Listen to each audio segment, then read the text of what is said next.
Radio Claret América presenta Sediento de ti, la palabra, fuente de vida, con el sacerdote misionero claretiano Tony Díaz. Reflexiones diarias del Evangelio. Aquí iniciamos.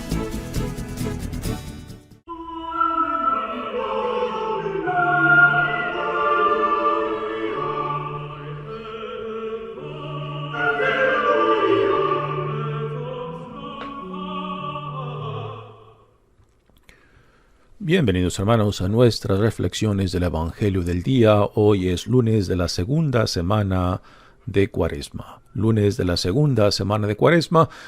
El Evangelio de hoy viene de Lucas capítulo 6, versículos 36 al 38. En aquel tiempo Jesús dijo a sus discípulos: sean misericordiosos, como su Padre es misericordioso. No juzguen y no serán juzgados. No condenen y no serán condenados. Perdonen y serán perdonados. Den y se les dará.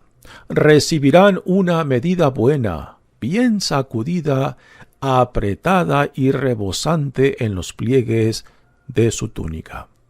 Porque con la misma medida con que midan, serán medidos. Palabra del Señor. Muy bien, demos comienzo a nuestra reflexión del Evangelio de hoy. El contexto de este Evangelio en San Lucas es parte del sermón en el valle o en el plano, según lo interpreta Lucas, en contraste del sermón de la montaña de Mateos. Y aquí se nos da una enseñanza que a primeras yo creo que la mayoría de nosotros tenemos una reacción fuerte ante estas palabras de Jesús, como que son exageradas o exigentes hasta un punto de que nos digamos, ¿y quién somos nosotros para compararnos o para acercarnos a la perfección o a la misericordia o a la santidad de Dios, ¿no? Pero no, esto es lo que Jesús radicalmente nos dice, de que somos llamados a ser como Dios, a imitar a Dios, tanto en su amor, en su compasión, misericordia, en su justicia, en su santidad. Ya en el Antiguo Testamento, en el Levíticos capítulo 9, 19, versículo 2, Levíticos capítulo 19, versículo 2, ya se nos dice, sean santos como Dios es santo. Aquí Lucas dice, sean misericordiosos. Mateo dice, sean perfectos, ¿no? Prácticamente estas tres formas de decir cómo hemos de asemejarnos a Dios apuntan a lo mismo, ¿no? Aquí Marcos dice misericordioso, lo cual en el Antiguo Testamento la misericordia es un atributo que solamente se reconoce en Dios y no muchas veces en relación al ser humano. Mateo, sin embargo, dicen sean perfectos, ¿no? Así que la perfección es un ideal en el Antiguo Testamento, en el Nuevo Testamento, lo cual, un ideal al cual el hombre puede ascender, puede acercarse o atentar, ¿no? Pero la misericordia no tanto, pero igualmente aquí tenemos lo radical del Jesús en Lucas, ¿no? El Jesús en Lucas definitivamente es de una radicalidad que no la encontramos tanto en Mateos. En Marcos quizás sí, esa radicalidad de Jesús, pero aquí en términos particularmente de la conducta del discípulo de Jesús es una vida radical a la cual Dios nos llama, ¿no? Y aquí se manifiesta claramente en estas palabras de Jesús, dirigidas a sus discípulos, que le dicen, sean misericordiosos como su Padre es misericordioso. Nuevamente, Jesús aquí de esta manera no está inventando nada nuevo, ya lo encontramos en el libro de Levíticos, en la cita que ya les di de capítulo 19, versículo 2. En torno a la santidad de Dios, ¿no? ¿Será posible llegar a este nivel de misericordia de Dios? Desde el punto de vista humano, pues no, ¿no? Pero del punto de vista del cual Jesús nos da es de que es Dios que por su gracia, por su Espíritu, nos ayuda a ascender a este nivel de misericordia. O sea, es por la experiencia de sabernos amados, perdonados, reconciliados, que esto es posible. Esta misericordia a la cual Jesús nos llama es posible. No es simplemente una voluntad, no simplemente es un esfuerzo humano lo que hace posible esta virtud de misericordia. Es un don de Dios. Por tanto, el trasfondo de esta enseñanza de Jesús es de que nosotros vivamos ese encuentro con Dios, que hace posible esta misericordia a la cual somos llamados, ¿no? Es muy común escuchar en la gente decir, no, solamente Dios perdona, solamente Dios es justo, solamente Dios ama, ¿no? No, para Jesús, el Jesús de los evangelios, particularmente el Jesús de Lucas, ¿no? La compasión, la misericordia es un llamado a la cual todos somos llamados a imitar a Dios en su compasión, puesto que Él hace caer tanto la lluvia como el sol sobre el bueno y el malo. Y si Dios hace eso, entonces Jesús nos dice, pues igualmente nosotros hemos de practicar tanto el amor, la compasión, la misericordia, como la justicia, como Dios lo ha hecho con nosotros. Y es esa experiencia personal en nuestra propia carne que nos puede mover a ascender a ese tipo de misericordia, ¿no?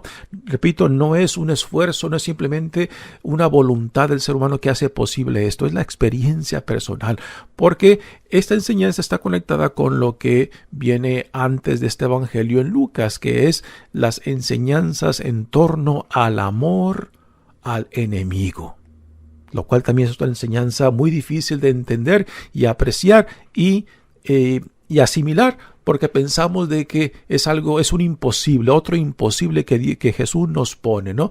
Pero para Jesús es posible siempre y cuando nosotros tengamos esta experiencia de que cuando nosotros éramos enemigos de Dios, cuando estábamos en oposición de Dios, cuando le habíamos dado la espalda, aún Dios vino detrás de nosotros. O sea, este es el trasfondo, ¿no? Aun cuando nosotros éramos enemigos de Dios, Él vino detrás de nosotros para salvarnos de nosotros mismos. Y es esta la experiencia a la cual Jesús nos llama. Entonces, si Dios ha hecho eso contigo, ¿por qué tú no lo puedes hacer con el prójimo? Aún con aquellos que tú piensas que no lo merecen, aún con aquellos que tú piensas que son indignos de tu perdón o de tu amor, de tu consideración, ¿no? ¿Por qué son indignos? Si Dios pudo hacer eso con esto, cuando tú le habías dado la espalda, cuando tú no lo reconocías como tu Señor, como tu Salvador, ¿por qué tú piensas que eres incapaz de hacer con otros lo que Dios ha hecho contigo? Por eso, el punto de referencia es este. Mi propia experiencia de, a pesar de mí mismo, de saberme amado, reconciliado, sanado, reconstituido como hijo, como hija amada de Dios. Esta es la experiencia fundamental que hace posible esta exigencia que Jesús nos da en esta enseñanza. Sean misericordiosos como su Padre es misericordioso, porque así Dios lo es contigo. Aun cuando tú le habías dado la espalda, Dios no te la dio. Aun cuando tú lo rechazaste, Él no te rechazó. Aun cuando tú vivías en rebeldía en contra de Él, Él no te negó y vino detrás de ti, te llamó por tu nombre. O sea, esta es la experiencia que hace posible.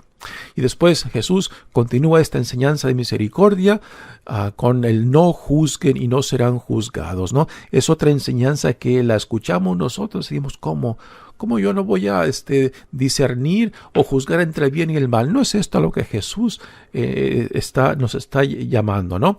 Aquí Jesús no está rechazando el discernimiento entre el bien y el mal, por ejemplo, o entre lo que es un crimen y lo que no es un crimen, en cuestiones de cortes, ¿no? O en cuestiones de la disciplina dentro de la iglesia, donde se lleva a cabo un discernimiento entre el comportamiento entre el bien y el mal. No es esto a lo que Jesús se refiere.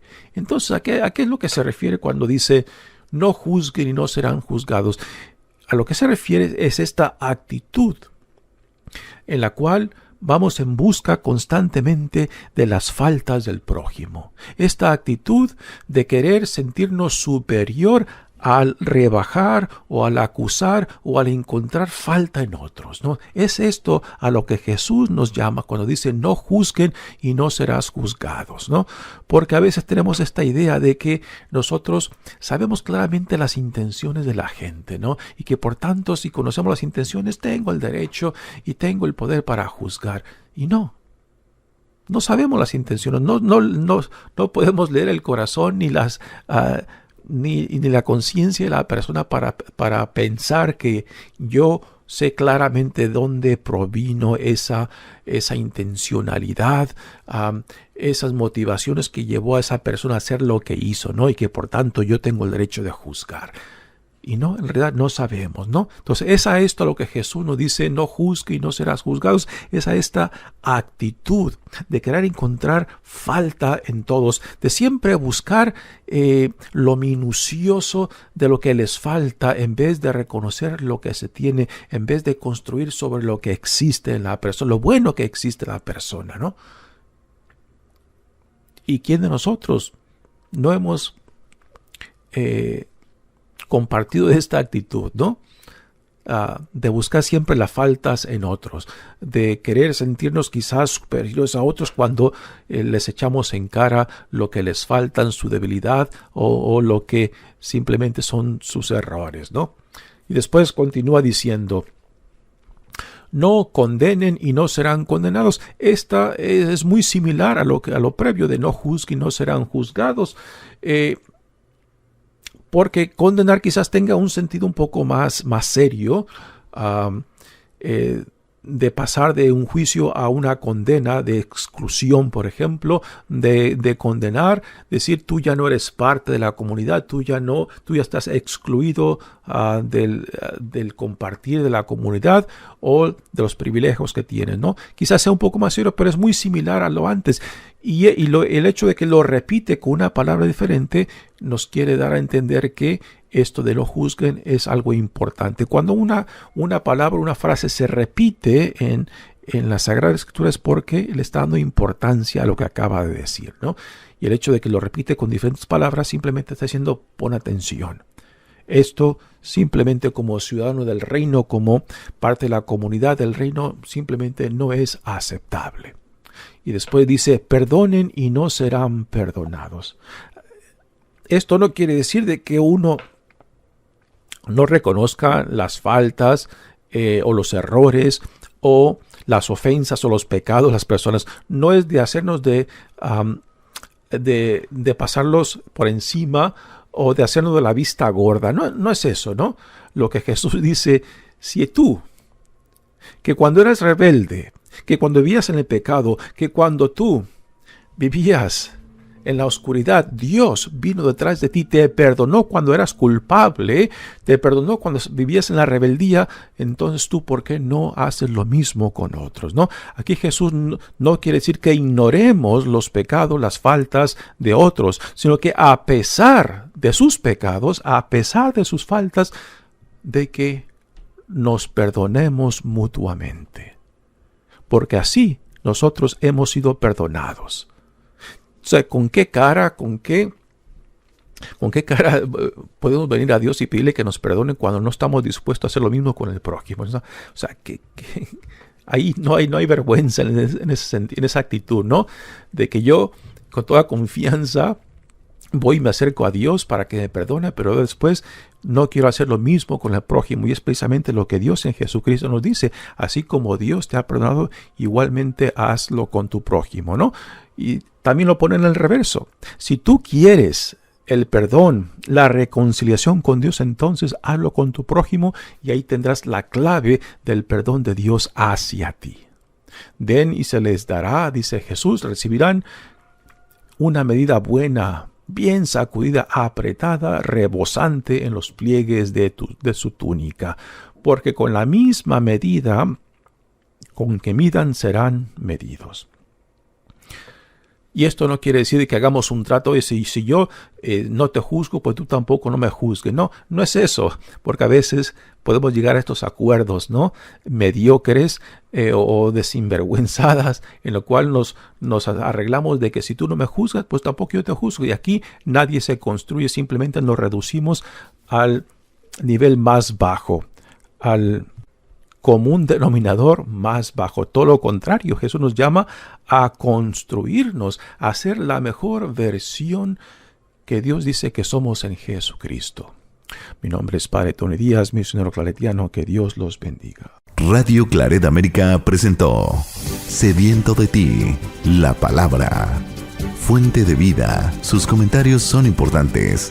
Contáctenos en radioclaretamerica@gmail.com.